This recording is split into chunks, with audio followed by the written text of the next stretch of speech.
Hello friends, तो आज हम बात करने वाले हैं सीजीएचएस फार्मासिस्ट के बारे में। तो हम इन पॉइंट्स को डिस्कस करेंगे। तो सबसे पहले जॉब प्रोफाइल की बात करेंगे हम कि आखिर उनका काम क्या होता है, वर्किंग आवर्स की बात करेंगे, कितने घंटे काम करते हैं, ऑफिस एनवायरनमेंट की बात करेंगे, एनवायरनमेंट कैसा होता है गवर्नमेंट ऑफिस में, सैलरीज, अलाउंसेस, प्रमोशन चैनल क्या होता है, ट्रांसफ़र पॉलिसीज़ क्या होती हैं, नेचर क्या होता है, वर्क नेचर क्या होता है, वर्कलोड कितना होता है, क्वार्टर फैसिलिटीज़ के बारे में, हॉलीडे लीव्स के बारे में, स्पेशल अलाउंसेस के बारे में और एलटीसी और अमरनाथ यात्रा के बारे में हम बात करेंगे। तो सबसे पहले स्टार्ट करते हैं जॉब प्रोफाइल के बारे में। तो फार्मासिस्ट की जॉब प्रोफाइल के बारे में हम बात करें तो फार्मासिस्ट का काम होता है मेडिसिन जो भी प्रेस्क्राइब की गई है उसको इशू करना।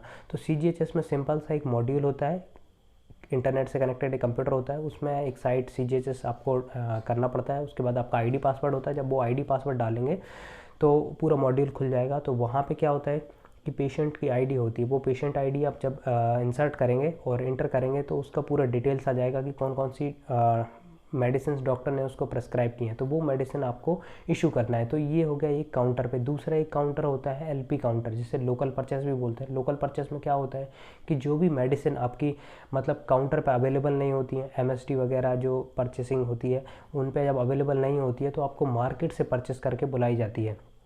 तो वो मार्केट से जो परचेस होके आती है तो वो इशू करने का काम भी फार्मासिस्ट का होता है, और वो एलपी काउंटर से जनरली इशू होती है। तो आपको इशू करना है, प्लस पेशेंट्स को आपको समझाना भी है कि कैसे उसकी डोज लेना है, किसके साथ लेना है, किसके साथ नहीं लेना है। तो वो सब काम आपको देखना पड़ता है। थर्ड जगह जहाँ पे फार्मासिस्ट का रोल होता है वो होता है store keeper. As a store keeper जो भी मेडिसिन आपकी परचेस होके आती है एमएसडी से और जो भी गवर्नमेंट कंपनी से वहाँ से, या फिर आजकल जन औषधि से आती है, तो उनका जो भी मेंटेनेंस होता है उनको इशू करना काउंटर पे, वो सब देख रेख करना, एक्सपायरी वगैरह, वो सब काम होता है फार्मासिस्ट का। तो वो स्टोर कीपर करता है, वहाँ पे भी एक फार्मासिस्ट होता है। अब बात करें हम वर्किंग आवर्स की, तो वर्किंग आवर्स में हम बात करें तो जनरली जो सीजीएच से डिस्पेंसरीज होती हैं वो 7:30 बजे सुबह ओपन होती हैं और 2 बजे दोपहर तक होती है।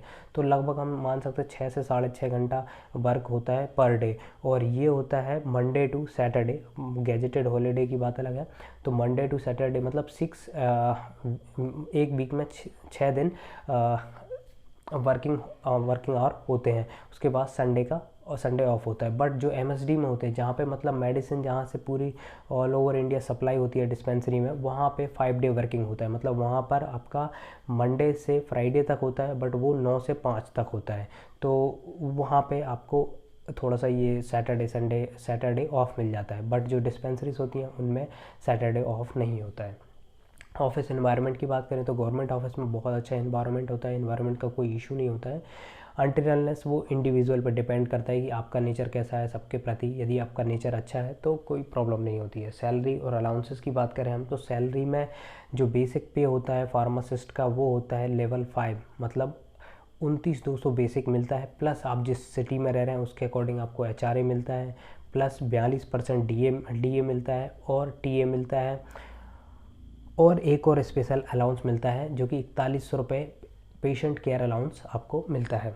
अब प्रमोशन की बात करें तो फार्मासिस्ट का फर्स्ट जो प्रमोशन होता है वो आफ्टर 2 ईयर होता है।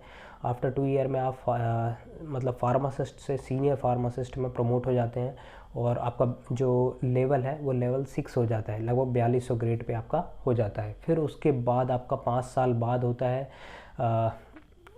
5 साल बाद एक और प्रमोशन होता है, और उसके बाद फिर 10 साल बाद प्रमोशन होता है। तो टोटल ऐसे 4600 ग्रेड पे तक, 4600 और 4800 ग्रेड पे तक आप जा सकते हैं।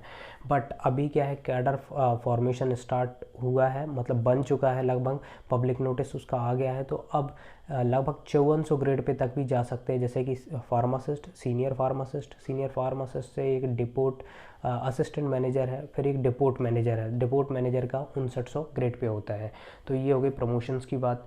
अब हम बात करें ट्रांसफ़र पॉलिसी की, तो हर 5 साल में ट्रांसफ़र होते हैं। आप जैसे दिल्ली में हैं तो दिल्ली में इंटरसिटी ट्रांसफ़र होते हैं। जैसे आप गाज़ियाबाद की कोई डिस्पेंसरी में हैं तो आपको फिर जो भी आपका जोन होगा, जैसे पूरा सीजीएचएस दिल्ली में 4 जोन में बटा हुआ है, नॉर्थ साउथ ईस्ट जोन में बटा हुआ है। तो उनके अंदर डिफरेंट डिस्पेंसरीज हैं। जैसे कि नॉर्थ जोन में लगभग 22 डिस्पेंसरी हैं, तो आप उन 22 डिस्पेंसरी में हर 5 साल बाद ट्रांसफ़र होगा ही होगा। बाकी आपको जैसे आपकी सिटी में जाना है, जैसे आप दिल्ली से हैं, आप भोपाल से हैं और आप दिल्ली में जॉब कर रहे हैं, तो आप 5 साल बाद या जब भी ट्रांसफ़र की पॉलिसी आती है तो आप अप्लाई कर सकते हैं, और यदि वहाँ पर वैकेंसी होगी तो आपको वहाँ पर ट्रांसफ़र कर दिया जाएगा।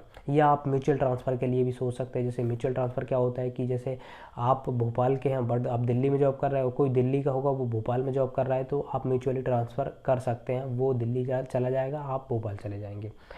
वर्क लोड की हम बात करें तो वर्क लोड आजकल सीजीएच डिस्पेंसरी में बढ़ता ही जा रहा है। लगभग मैं आपको बताऊँ, लगभग 300 से 500 एवरेज पेशेंट्स एक डिस्पेंसरी में आते हैं। तो लगभग आप मान सकते हैं उनकी जो भी मेडिसिन होती हैं आपको उनको इशू करना है, प्लस उनको एक्सप्लेन भी करना है कि कैसे खाना है। तो थोड़ा सा वर्कलोड तो होता ही है सीजीएचएस में। क्वार्टर फैसिलिटी की बात करें, जैसे दिल्ली की मैं बात करूँ, दिल्ली में अबंडेंट क्वार्टर्स हैं, आप अप्लाई करेंगे तो आपको इजीली मिल जाएंगी। क्वार्टर का कोई इशू नहीं होता है। बट यदि आप क्वार्टर अवेल करेंगे तो आपको एचआरए नहीं मिलेगा, और दिल्ली में एचआरए बहुत अच्छा मिलता है, लगभग 27% एचआरए मिलता है।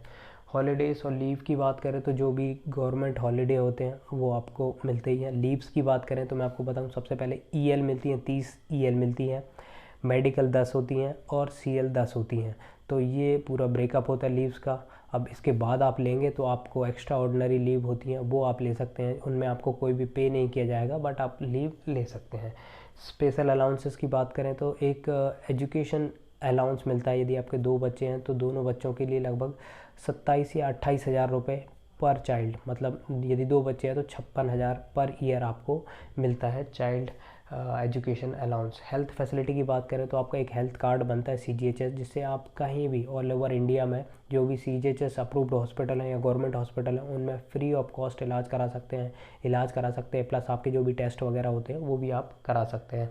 एलटीसी की बात करें तो लगभग 4 साल में एक बार आप एलटीसी अवेल कर सकते हैं, जिसमें कि आप ऑल ओवर इंडिया, जैसे अंडमान निकोबार हो गया, नॉर्थ ईस्ट हो गया, कहीं भी जा सकते हैं। 3rd एसी का फेयर मिलता है, या आप फ़्लाइट से भी जा सकते हैं, इकोनॉमिक क्लास में जा सकते हैं। तो वो आपको लगभग जो भी फेयर होगा आपका, जैसे अंडमान तक जाने का जो भी फेयर होगा वो आपको मिल जाता है।